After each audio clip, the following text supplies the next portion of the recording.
शिवाजी महाराजांना सतत युद्ध करावं लागायचे, सतत मुलुगिरी, सतत युद्ध. आज एक किल्ला जिंकला, उद्या एक किल्ला जिंकला, सतत राजा डोक्यात वेगळ्या कल्पना, सतत काय ना काय जिंकायचं आहे, मला निर्माण करायचं आहे. मग ह्या जिजाऊ साहेबांनी 2 छत्रपती निर्माण केले, 2.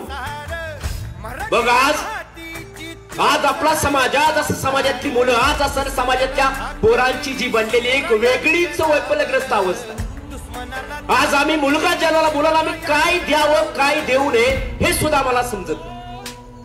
मुलगा जन्मला, अगदी मला खूप वाईट वाटतं. बऱ्याच अनेक ठिकाणी मी बघतो, ज्यावेळेस लहान मुलं असतात, 3 महिन्याचं पोरग असतंय, घरात त्या आईला पोरग दमवतं म्हणून ती आई त्या मुलाला काय करते, 3 महिन्याच्या मुलाच्या डोळ्याच्या समोर तो मोबाईल लावून ठेवायचा, त्याला चित्र कार्टूनचं टॉम आणि जेरी असेल, अजून कुठला एखादा व्हिडिओ त्या पुढे लावायचा आणि ती पोरग वाकडी मान करून ते टॉमी आणि जेरी बघते.